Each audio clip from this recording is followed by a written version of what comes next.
All righty, time for us to begin. Good to see everybody. We're going to be starting in 2 Kings chapter 2. We've already talked about some of chapter 2, so we'll just rehearse that a little bit. We've been off of Kings for 3 months. And just a reminder, when you come to 2 Kings, you really didn't come to 2 Kings, you just came halfway through Kings. So it's a little weird to introduce a new book when it's really not. This is right in the middle of Kings, and we want to talk about a little bit about how that all, how this fits together. But other than that, we will move on. So good to see everyone. Let's begin with prayer. Father, we're so very grateful for you and for all that you do for us, and just for you, because you're so great and so wonderful. And thank you for blessing us the way you have and brought us into your home and into your dwelling, and always being with us. Help us to know you better through our studies this evening and love each other more. We pray in Jesus' name. Amen. All right, a couple questions first. If you're looking at the whole book of Kings, where would be the pivotal point in the book? Where would be the pivotal point in the whole book of Kings that starts everything in a different direction?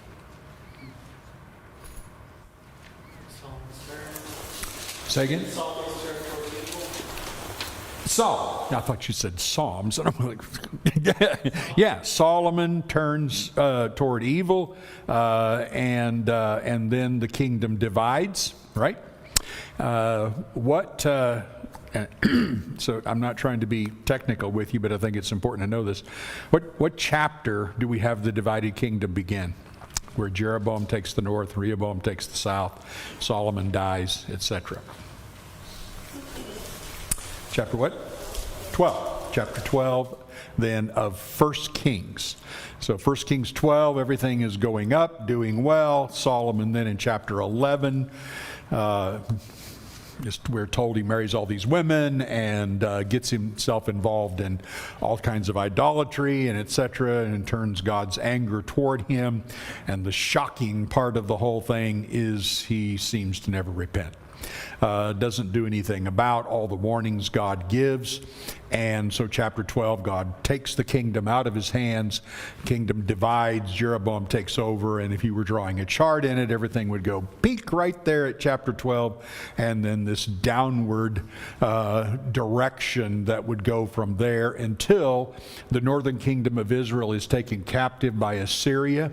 And here's the second one that I want you to know. What chapter does Israel go into captivity to Assyria?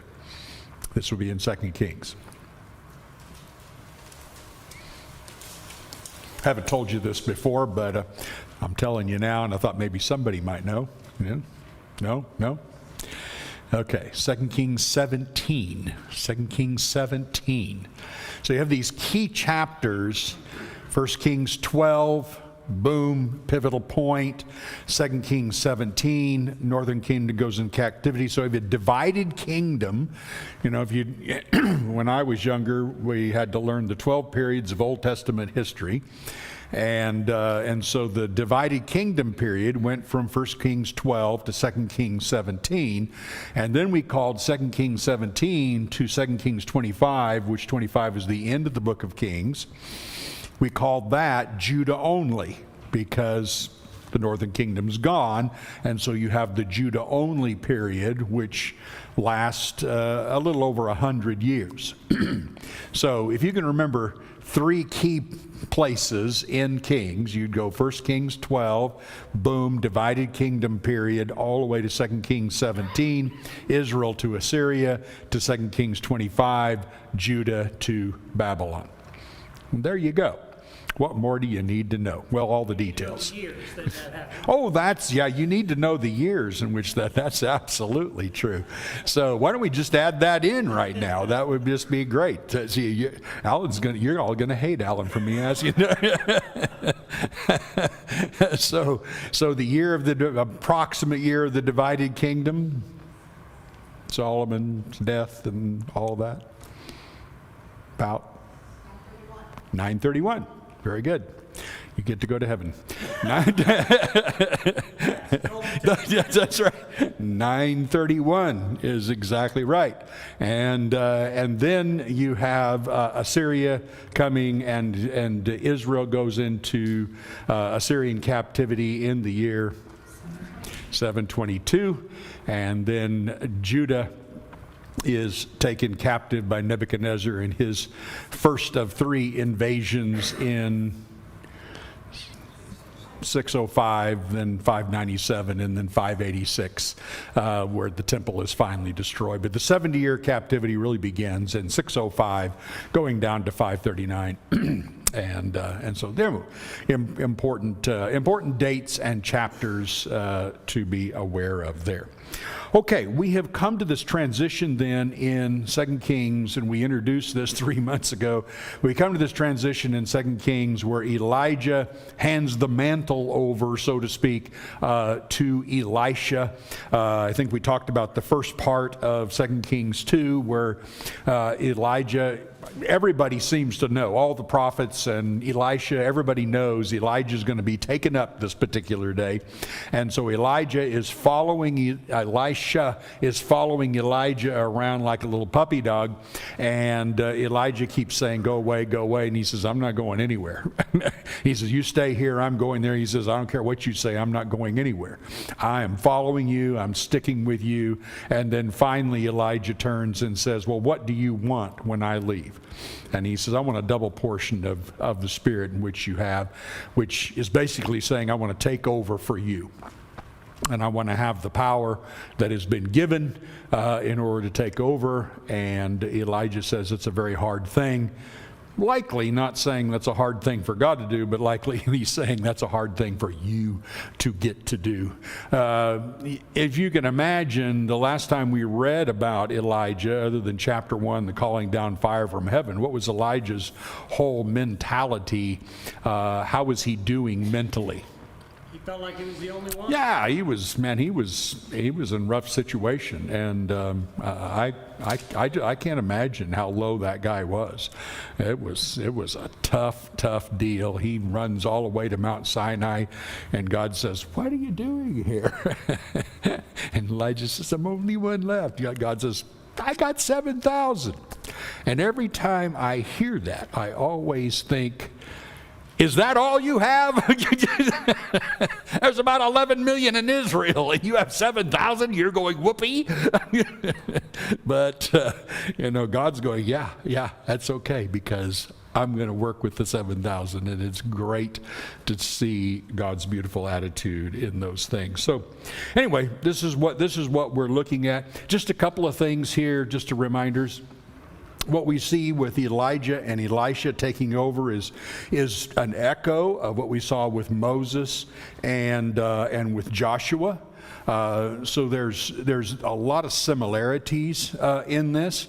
Of course, Moses is very much a foreshadowing of Jesus, and you see really Elijah in a lot of ways a foreshadowing, obviously, of John the Baptist, and then even Elisha and the prophets begin to follow what the teaching that comes through both Elijah and Elisha, and so we see some of those things there. We talked about that geographical pattern where Elijah goes through these places, and then when Elijah's gone, Elisha goes through all these places as well. And now whatever Elijah had done, Elisha does. You see this in chapter 2 and verse 14. He takes the cloak, passes back by the Jordan River, strikes the Jordan, and he says, "Where is the God of Israel?" And the Jordan opens up and shows everybody, yes, Elisha is truly the one who is following up with Elijah's work there. And the message here in spite of, you can imagine how Israel may have thought when Elijah is taken up, no more Elijah, what do we have? Is God there? Is God still with us? And Elisha and the miracles he does is a testimony to the fact that God is still in the midst, and God is still present, and his power is still there, in spite of how dark days these are. I mean, remember, these are extremely dark days. 7,000 has not bowed the knee to Baal. So this is very, very dark days, but in spite of it, God is still present, and his power is still available. I like what Dale Ralph Davis said about this. He said, sometimes God removes his most illustrious servants so that we may not make idols of them as though they are only conduits of God's help. So I like that, because I mourned oftentimes some of the great preachers that I loved and how they helped me, and it was sad to see them go. but it is God doing this work, and it's pretty cool to recognize that. All right, so what would be the message? We didn't talk about this. What would be the message of the ascension of Elijah? What message should we learn from Elijah being taken up into heaven? He's only one of two guys that had happen. Who's the other guy? Enoch, okay, Genesis chapter 5. So what would be a message or two from this?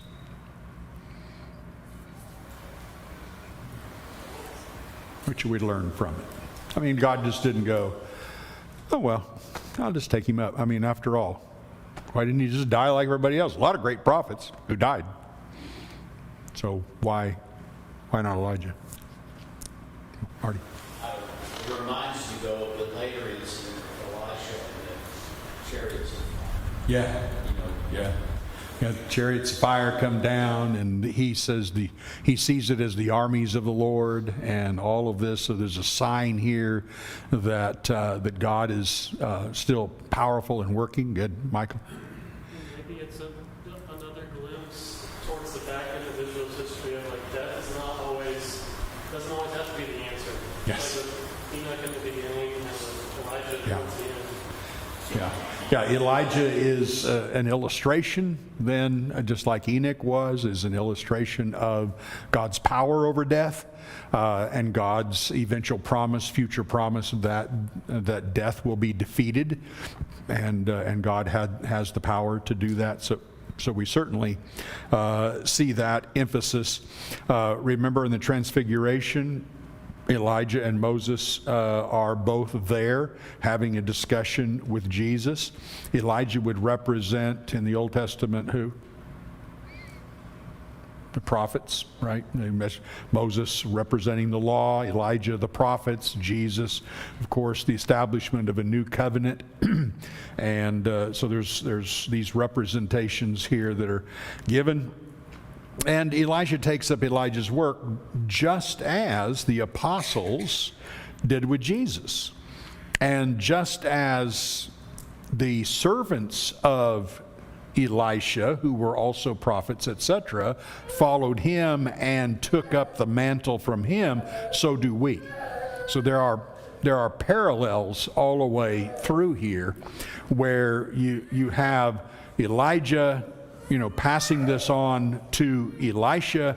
Jesus passes it on to the apostles. The apostles then pass that on to us. And we then are to be working with the Lord in order to bring the gospel to the world. So that pattern just keeps happening. And we need to remember that we're part of that pattern. Teresa.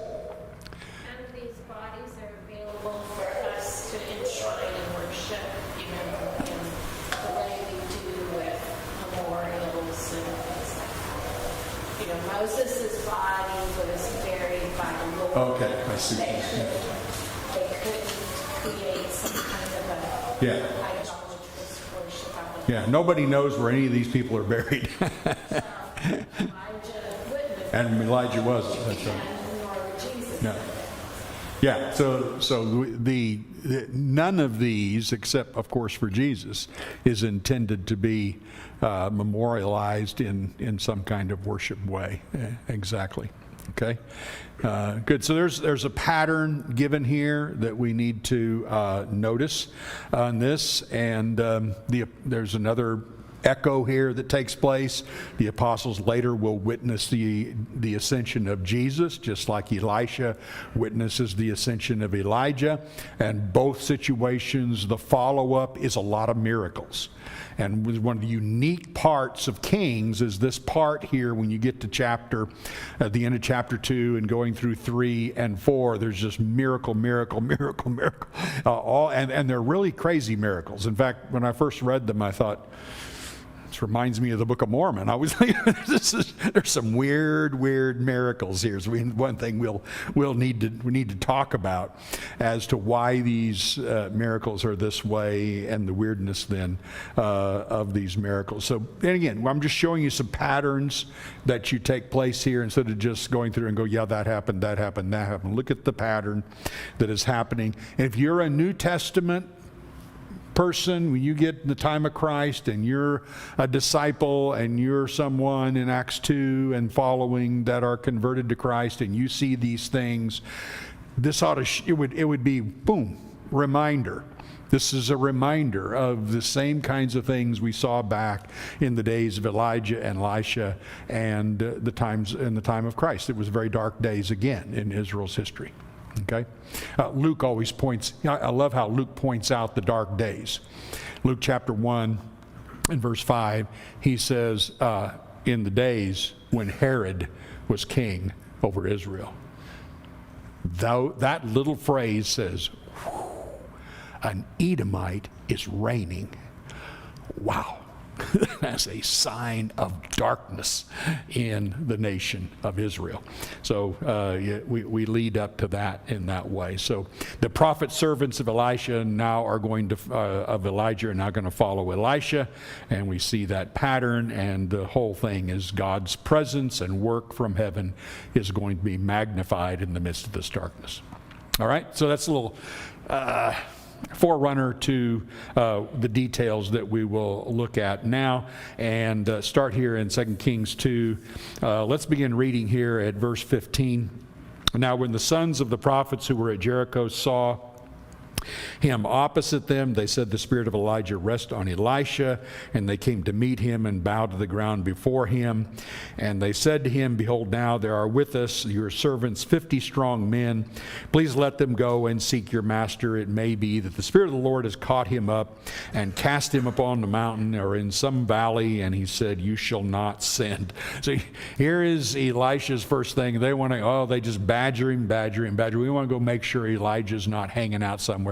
You imagine how many times Elijah just disappeared, and they're going, we need to check this out. And Elijah says, I saw it. You don't need to go. They finally go. He says, whatever you want to do. So they go, and they don't find him, obviously. And he comes back, and he says, I told you. All right, so skip on down here. In verse 19, now the men of the city said to Elisha, this would be Jericho, behold, the situation in this city is pleasant, as my Lord sees, but the water is bad, and the land is unfruitful. And he said, bring me a new bowl, and he put salt in it. So they brought it to him. Then he went to the spring of water and threw salt in it, and said, thus says the Lord, I have healed this water. From now on, neither death nor miscarriage shall come from it. So the water has been healed to this day, according to the word that Elisha spoke. All right, so Jericho. Do you remember? Wouldn't blame you if you didn't. But do you remember anything special, crazy that happened at Jericho back in 1 Kings? And if you didn't, you can take a quick look at 1 Kings, I have that down here, 1 Kings chapter 16 and verse 34. 1 Kings chapter 16, verse 34.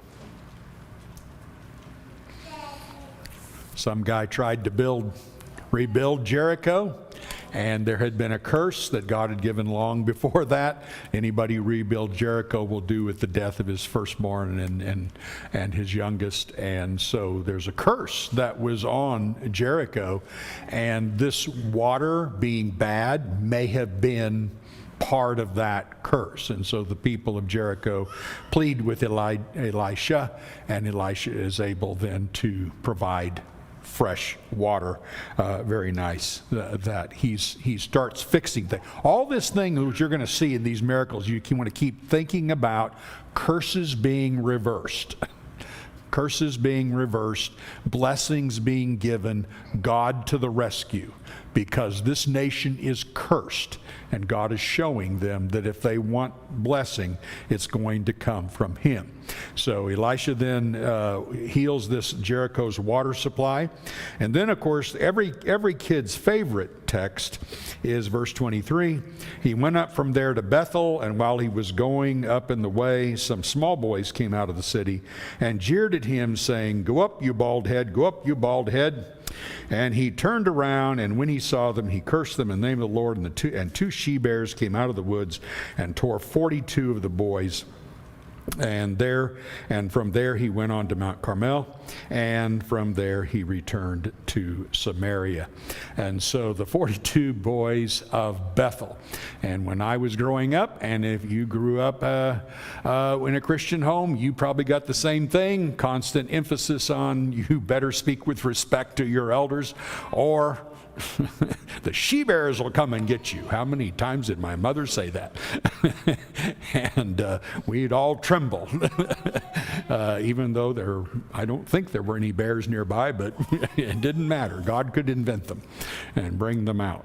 So the thing that we might talk about, though, there's more here than obviously simply it's not Elisha getting teased because he's bald. That isn't the idea here. So let's start with this. What's the significance of Bethel? What's going on at Bethel in these days? Calf worship, that's right. Calf worship is at two places, Dan in the north, Bethel in the south, just before you get to Jerusalem. And so calf worship has been going on for quite a while here, so you can imagine the character of the city, the character of the people of the city, and here's the kind of children that they are raising. And they are making fun of Elisha, not because of a bald head, but because he is a teacher of the Lord. Maybe the go up is saying, why don't you get out of here like Elijah did? Go on up, disappear, something. We don't want to see you around here. But at any rate, it's a rejection of God. It's a rejection of the word of the Lord. And get out of here is the idea. Take a look in the book of Leviticus. Maybe have it on my screen here. Leviticus chapter 26, verse 21. Leviticus 26, verse 21. Leviticus 26 is like Deuteronomy 28. It has curses on Israel if they disobey the Lord. And so there are 5 accelerated sections of curses here. And in chapter 26, then in verse 21, he says, "Then if you walk contrary to me and will not listen to me, I will continue striking you sevenfold for your sins, and I will let loose the wild beast against you, which shall bereave you of your children and destroy your livestock and make you few in number, so that your roads shall be deserted." And so here is one of the prophecies that God gave. I will take away your children. A beast will come out and consume your children if you do not serve the Lord as you said. So this is part of the covenant that God made and warned them about. And of course, when God sent them in to conquer the land of Canaan, children were destroyed as well because of the sins of the people. And I would assume God didn't want the children to grow up just like their parents. Maybe he saved them eternally just because of that.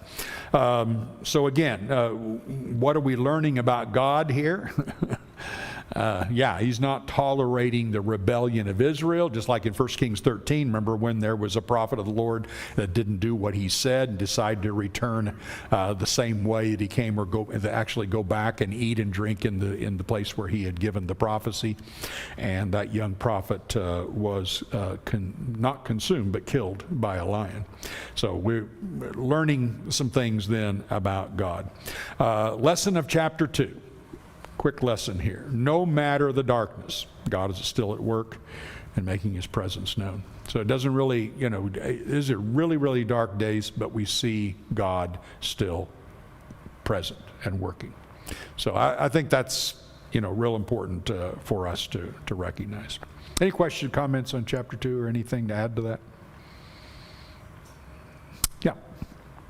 I think you also see that contrast in the healing of the water versus the curse of the animal. Like when you turn to God and listen to his messengers, he's going to bless you and reverse those curses, versus when you reject. Good. That is a really important message, and I thought of that today and forgot to mention it, so I'm glad you did. Because look at the contrast between Jericho and Bethel. People of Jericho are pleading to bless us. People of Bethel are, get out of here. We're not interested in you. We've got our calf worship, and it's a whole different matter. Good. Anybody else? Yes, Chip. I like the message, I guess, that I get for the New Testament here, where Elijah is the one sent by God and is taken up into heaven. And when his power is transferred to Elisha in that event, that miracle, it's confirmed by the miracles that Elisha is able to do, which is just like when Jesus ascended into heaven, his power is transferred to the apostles, on which the church is built, it says in Ephesians, and that was confirmed by the miracles that they were able to do. And so there's a real strong image there. And I know it's easy to attach Elijah to John the Baptist because it's also referred. He does have a parallel there. But That's right.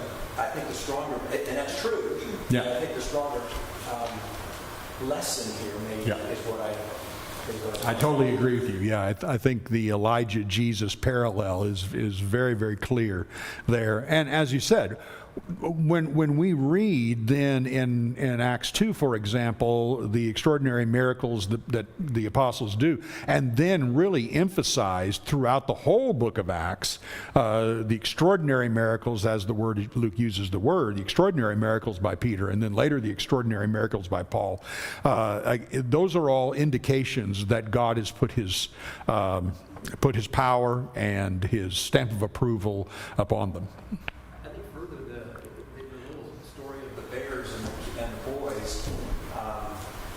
For that time illustrates another New Testament, I think, very strong message, and that is that at the time, if you didn't believe in the prophets, Elijah and Elisha, there was no hope for you outside the law.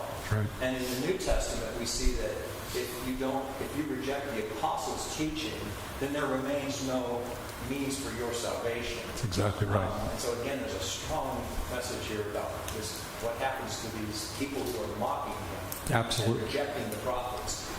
And in the New Testament, if people reject the plan of God, there is no other way. Yeah, that's exactly right. And as we read there in Acts 2:42, and they continued steadfastly in the apostles' teaching. John says in 1 John 4 and verse 4, here we know, here's how we know the truth and error. Whoever listens to us is of the truth, and whoever does not listen to us is of the spirit of error. So he's using the apostolic us there. That's exactly right. So good parallels all the way through here, and very important to see that rejection is not going to play out well for anybody. Boy, and yet, we think, well, who would do that? A lot of people do that. I have known people who were called themselves Christians who said, well, I don't think it's important to follow the apostles. They were just crotchety men, in a different period. And no, they weren't. Would it still remain true that we shop with children bear the brunt of the darkness? And it continues. Yeah. It's just Yeah, that's right. And we need to remember that teach your children to respect God first and then everybody else. Huge lesson. Yeah. Biggest job of any parent is to first teach your children respect for you. And what you're doing is you're teaching them respect for authority. They respect you. They can respect God. If they don't respect you, they're not going to respect God.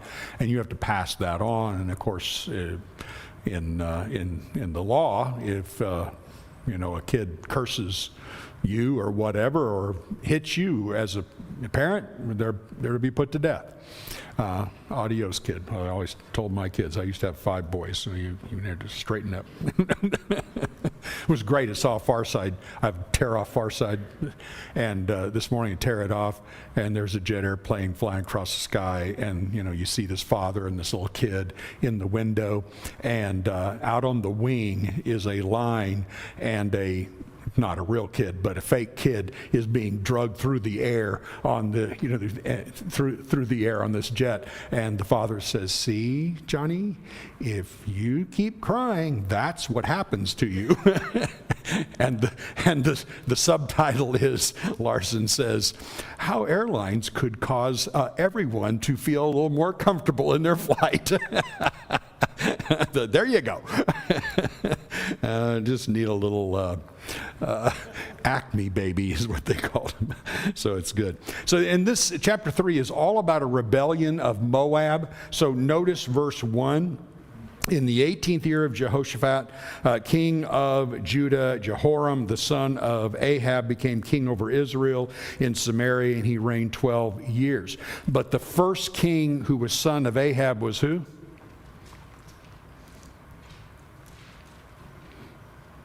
All together? Chapter, the last... Ahaziah, that's right. The last chapter of First Kings, you'll see Ahaziah reigned for 2 years. In the first chapter of Second Kings, I said last chapter of First Kings, first chapter of Second Kings, Ahaziah had fallen through the lattice, and he was afraid he was going to die, and so sent his messengers to call find out and inquire of Beelzebub to see if he was going to live, and of course Elijah intercepted him and said, no, you're not going to do. You're going to die because you. Is there not God in Israel? You can ask. And so he's dead after 2 years, and now his brother, since Ahaziah didn't have any kids, his brother is Jehoram. So this is another son of Ahab. Oh boy, goody goody. And who was Ahab's father? Who was reigned? Who started this whole dynasty? Omri. All right, so you got Omri, and now Ahab, and then Ahaziah, and now you have Jehoram. And after Jehoshaphat dies, there's going to be another Jehoram that's going to reign in Judah. So yeah, that'll help out our understanding. All right. So he reigns 12 years. Verse 2 says he did what was evil in the sight of the Lord, though not like his father and mother. And the first thing you say is, oh, goody, goody, goody. But the reason, for he put away the pillar of Baal that his father had made. Nevertheless, he clung to the sin of Jeroboam, the son of Nebat, which he made Israel to sin. He did not depart from it. So in other words, he continued the calf worship and stayed with that, even though he quit serving the Baal like his mother and father had done. So point of all of this is when Moab realizes that, okay, Ahab's dead, Ahaziah is dead, now Jehoram has taken the throne, maybe we can get out from under what we're having to pay them in subjection to them. Verse 4 says, now Mesha, king of Moab, was a sheep breeder, and he had to deliver the king of Israel 100,000 lambs and the wool of 100,000 rams. That's a lot. So they are hanging Moab out to dry with this, and so they decide they're just not going to pay it. And so Jehoram then is going to gather his army, and then he calls on Jehoshaphat down here in verse 10 and 11 and asks him to go with him. Does that remind you of something? Same thing happened with Ahab and Jehoshaphat. Let's go conquer Syria. And Jehoshaphat, for whatever crazy reason, if he has made it to heaven, and I just assume he probably has, you just want to sit down with him and go, what in the world was in your brain helping these kings? They're terrible. And he'd go, well, whatever you want to do, I'll just go with you. Yeah. Wasn't there a marriage alliance? Yes, there was a marriage alliance. That's exactly right. And that's going to be explained a little bit later. That's going to give some of the credence to why this is going on. But he was in agreement with this marriage alliance. So it still goes back to Jehoshaphat just not being. We also have a business venture. And he had a business venture that failed. That's right. He was hoping to reunify. Yeah, maybe so. His legacy was, I'll marry, Yeah. we'll go together, we'll start businesses. Very live together possible. with a unified country. Yeah, and he would have a great legacy, except you're fighting God. And it isn't going to work. Yeah, that's a good point. That's exactly right. So notice here in verse 10, after, by the way, so you have three kings, king of Edom, they talked the king of Edom into this, king of Israel, and then Jehoshaphat, king of Judah, and they're all going to go and battle against Moab so they can get Moab back. And Edom is like, yeah, that's great. We want to do that too because we don't like them either. And so what they do is verse 9 tells us, they start going for 7 days. They're walking around. I don't know why they didn't have a plan or use Siri or their phone or something to figure out where they were. But they get lost out in that desert area south of the Dead Sea, and there is no water, and they're going to die. And so verse 10, the king of Israel said, alas, the Lord has called these three kings to give them into the hand of Moab. Who's he blame? It isn't your fault of starting out here and just harebrained go out in the wilderness. You're going to blame God. Yeah, God's doing this. He's made this around. You didn't blame your gods. No, you blamed Yahweh. Oh my goodness. So Jehoshaphat to the rescue, and he said, is there no prophet of the Lord here through whom we may inquire of the Lord? Isn't that the same words he said when Ahab wanted to go against Syria? Isn't there a prophet of the Lord around here? And what do you know? One of the king of Israel's servants, shocking, knew about Elisha and says, wow, we got Elisha just down the street and around the corner, and we can go ask him. And Jehoshaphat says, yes, the word of the Lord is with him. And so they go ask him. Verse 13, and Elisha said to the king of Israel, what have I to do with you? Go to the prophets of your father and to the prophets of your mother. But the king of Israel said to him, no, it is the Lord who has called these three kings to give them into the hand of Moab.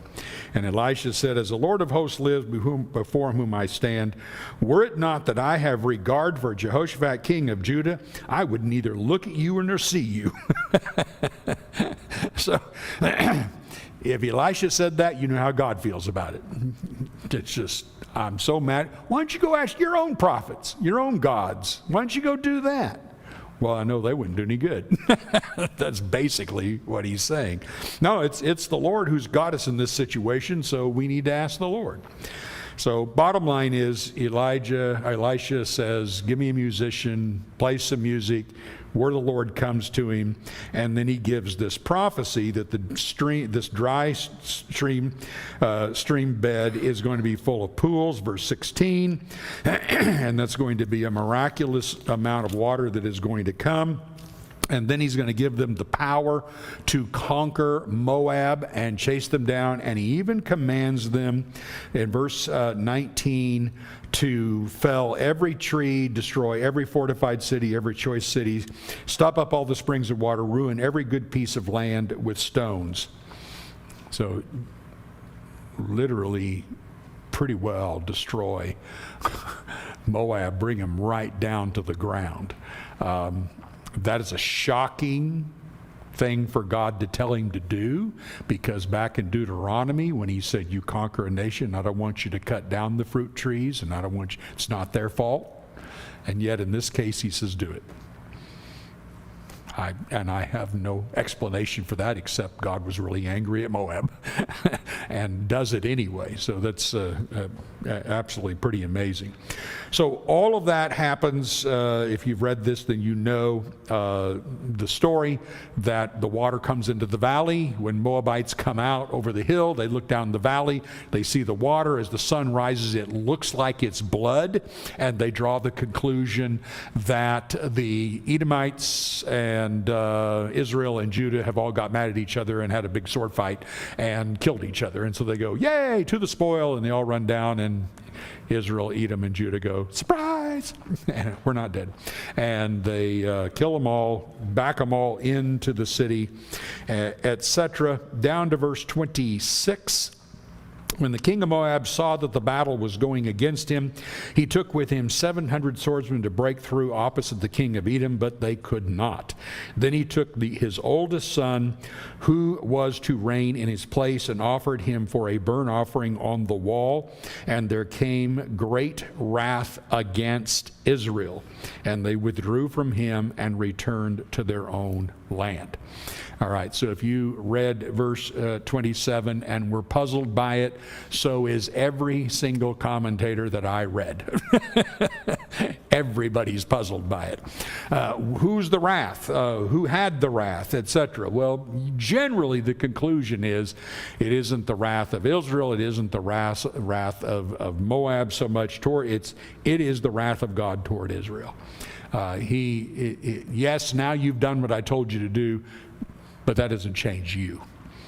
And he's wrathful of them. And when Israel sees this, they see the completion of the battle. If he offered his own son and he's gotten that far, let's get out of here. And that's disgusting. And so they leave and go back home. That's the best I know about. You got some other idea, that's great. Or it could be that because they would offer child sacrifice in Israel. Well, yes, they did. So they would see that as a great calling to their God, and it might interfere with them. Yeah, maybe that's another idea. I don't know. But at any rate, that stops the battle. They go back home, but God is not, of course, through with Israel at all. It's a pretty ugly situation. So a few things here. Let's see if we anything we didn't mention here. The uniting these two, and Elisha then has no regard for these guys or anything. So they didn't cut down the trees and stop up. Oh, no, they did. No, they did. It says in verse 25, they overthrew the cities, and on every good piece of land, every man threw a stone until it was covered. They stopped every spring of water, felled all the good trees till only its stones were left in Kercheville, and the slingers surrounded and attacked it. So yeah, they did everything God said to do to Moab. So it was a wipeout for sure. So let's see. Here's what I thought was important about this. You ever noticed how important the first two commandments are to God in the Ten Commandments? I mean, when you go all the way through the history of the Old Testament, what's the thing God keeps screaming about? Idolatry. Over and over and over again. And really, when you think about idolatry, it is one of two commands that Paul stresses the most about. 1 Corinthians, flee sexual immorality and flee idolatry, because it is so subtle, it is so easy to get, and there isn't a one of us here who hasn't practiced idolatry, and it is something we need to keep in our minds. God hates it. Idolatry started with the very first sin in the garden when Eve believed the serpent and said, yeah, I could be like God. There you go. You're going to make yourself your own idol. You're going to do what you want to do. And we have to be very, very careful about this. That's the foundation of all the other sins, and is extremely important to consider. So anyway, there was the explanation of the great wrath there. This next section, we'll have to start up next week, but this next section of chapter 4, again, I want you just to remember when you read it, please do 4 and 5 for next week. Read that, become acquainted with it, but you want to look at it from the idea this is a cursed nation because of their sins, and everything you'll see that's wrong is part of the curses of God. And Elisha's coming in and is reversing the curses by showing the blessings of God if they will come to him. So it's part of God's appeal to that. All right, great job tonight, guys, and we'll pick up there.